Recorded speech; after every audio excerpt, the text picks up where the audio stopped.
सो hi everyone. So LeetCode 3993 problem solve करते हैं।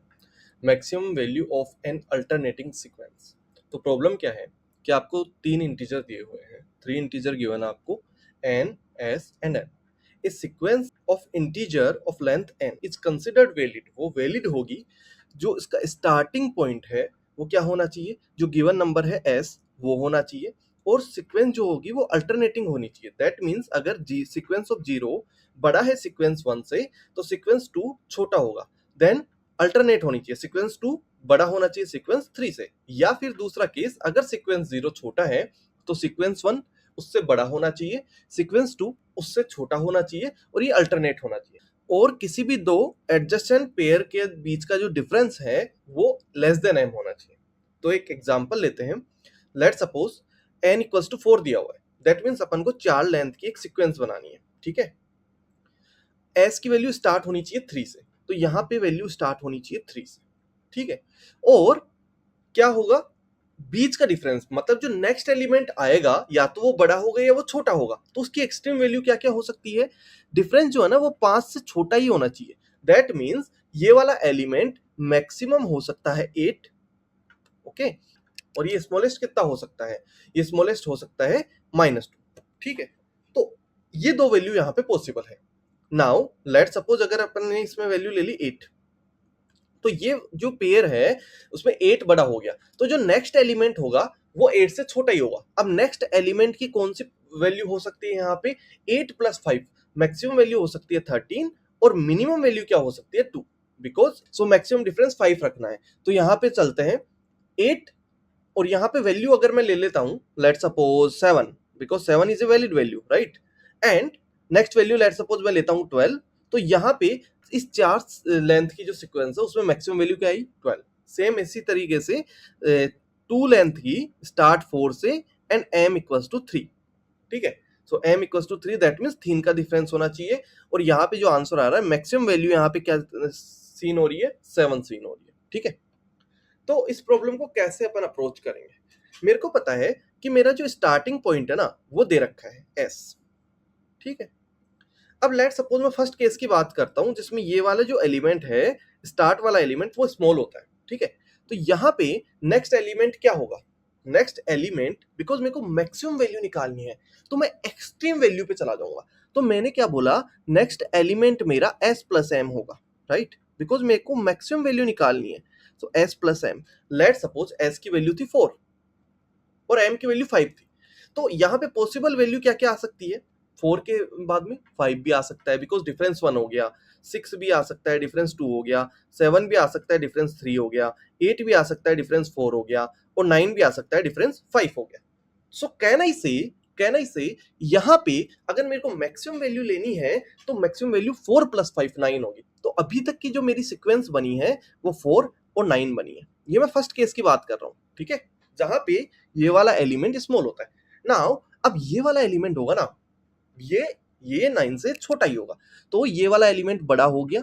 अब ये वाला एलिमेंट 9 से छोटा होगा, तो मैं इस एलिमेंट को क्या रखूं ताकि मेरी जो आगे वाली जो सीक्वेंस है वो मैक्सिमम एलिमेंट आए। तो देखो 9 के लिए मैं क्या क्या रख सकता हूँ, 9 से स्मॉल ही रखना है और डिफरेंस 5 से कम ही रखना है। तो इसके केस में 8 भी आ सकता है, 7 भी आ सकता है, 6 भी आ सकता है, 5 भी आ सकता है, और 4 भी आ सकता है। 3 आ सकता है, 3 नहीं आ सकता क्योंकि डिफरेंस जो है ना वो 6 हो गया। ठीक है, तो यहां पे इस केस में मैं क्या रखूंगा, इस केस में मैं 8 रखूंगा, बिकॉज अगर मैं यहाँ पे 4 रख देता हूँ लेट सपोज, तो नेक्स्ट वाला एलिमेंट जो होगा, नेक्स्ट लेट सपोज यहाँ पे मैं 4 रख देता हूँ, ठीक है, तो नेक्स्ट वाला एलिमेंट मैक्सिमम 9 ही हो सकता है। लेकिन यहाँ पे मैं 8 रखता हूँ, यहाँ पे मैं 8 रखता हूँ क्योंकि मेरे को एक कंडीशन तो सेटिस्फाई करनी है कि इससे छोटा होगा। बट अगर मैं यहाँ पे 8 रखता हूँ तो नेक्स्ट वाला जो एलिमेंट है वो क्या होगा, 13 हो सकता है, बिकॉज डिफरेंस जो है ना 5 हो सकता है, राइट। तो मेरे को एक चीज तो समझ आ गई कि अगर मेरा फर्स्ट एलिमेंट 4 है, उसके बाद में मैं उससे बड़ा एलिमेंट 5 + 5 एलिमेंट रखूंगा, और उसके बाद में उससे एक छोटा एलिमेंट रखूंगा s + m - 1, राइट, और फिर उसके अंदर s + 2m - 1, राइट। तो कैन आई से ये मेरा एलिमेंट हो जाएगा, राइट। नाउ लेट सपोज अपन दूसरे केस की बात करते हैं। तो मेरे को पहले केस में समझ में आया, अगर यहाँ पे 4 है तो यहाँ पे क्या होगा, 9 होगा, ठीक है। उसके नेक्स्ट क्या होगा, 8 होगा।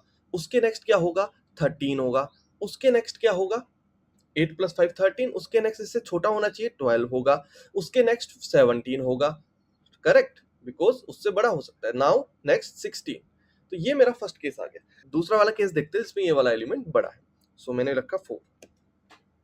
तो यहाँ पे मैं क्या रखूंगा, यहाँ पे मेरे को इससे छोटी वैल्यू रखनी है। छोटी वैल्यू कौन से रखूंगा, बिकॉज 5 डिफरेंस मेरे को बनाना है, मैक्सिमम 5 डिफरेंस मेरे को बनाना है।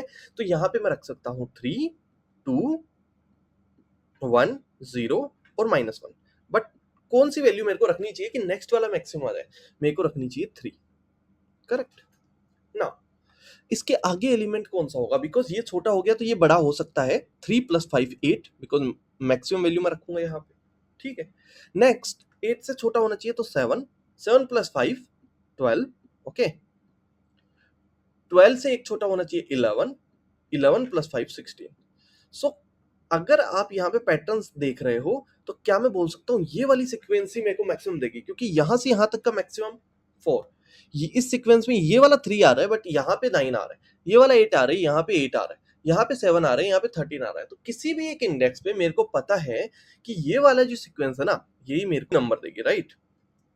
अब मेरे को वो बिग नंबर निकालना कैसा है, जो मैक्सिमम नंबर मेरे को अचीव हुआ वो निकालना कैसे है। सो सीक्वेंस की वैल्यू निकालते हैं। तो अगर n की वैल्यू 1 है, तो अगर n की वैल्यू 1 है तो उसके लिए मैक्सिमम वैल्यू क्या रहेगी मेरी, ऐसी रहेगी, ठीक है। n की वैल्यू अगर 2 है तो उसके लिए मैक्सिमम वैल्यू, बिकॉज मैं उसके अंदर 5 प्लस कर दूंगा, s + m, राइट। n की वैल्यू अगर 3 है तो देखो क्या होगा आंसर, s + m ही होगा, क्योंकि ये वाला एलिमेंट है ना उससे एक छोटा होगा। तो 2 तक का जो मैक्सिमम होगा ना, 4 9 8 में मैक्सिमम कौन सा है, 9 है। तो क्या मैं बोल सकता हूँ इसको, s + m। n की वैल्यू अगर 4 के इक्वल होगी तो देखो जो 9 था ना अभी तक का मैक्सिमम आ रहा था, उसमें 4 प्लस हुआ होगा।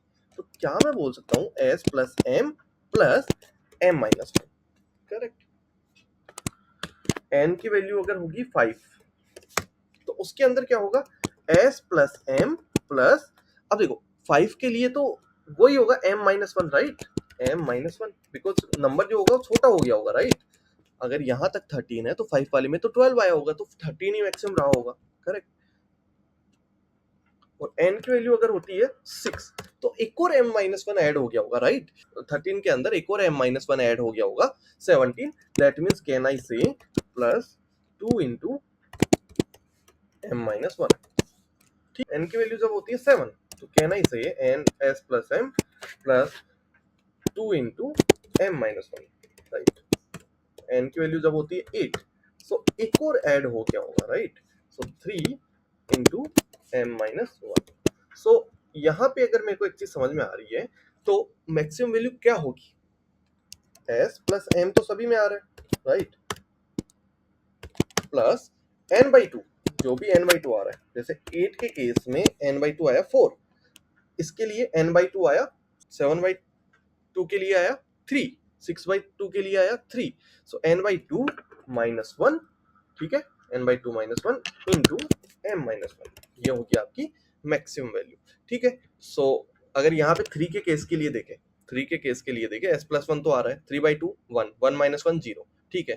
4 के लिए देख रहे हैं, s + m आया plus m - 1, that means 4/2, that means 2 - 1 1 times.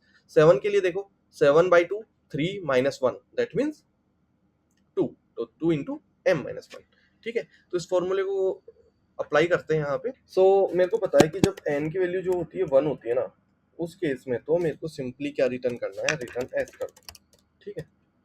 और n की वैल्यू जब 2 होती है उस केस में रिटर्न क्या कर दो, s + m कर दो। वहां तक तो मैक्सिमम ये वाले होंगे। एल्स मेरे को क्या रिटर्न करना है, s + m, okay, s + m plus n/2 - 1 m - 1, correct. So मेरे को ये वाला रिटर्न करना है। अब यहाँ पे ये वैल्यू जो है ओवरफ्लो हो सकती है, बिकॉज रिटर्न टाइप लॉन्ग में है, तो मैं इसको लॉन्ग में कन्वर्ट कर देता हूँ, ठीक है। रन करके देखते हैं, कोड तो बिल्कुल ही सिंपल है। सो ये टेस्ट केस पास हो रहे हैं, सबमिट करके देखते हैं, ठीक है, सबमिट भी हो गया 100% एक्यूरेसी के साथ, और टाइम भी 100% बीट कर रहा है। तो यहाँ पे ऑर्डर ऑफ वन का सॉल्यूशन है ये। सिंपल मैथमेटिक्स लग रही थी। आई होप ये प्रॉब्लम आपको समझ आई होगी। Thank you very much.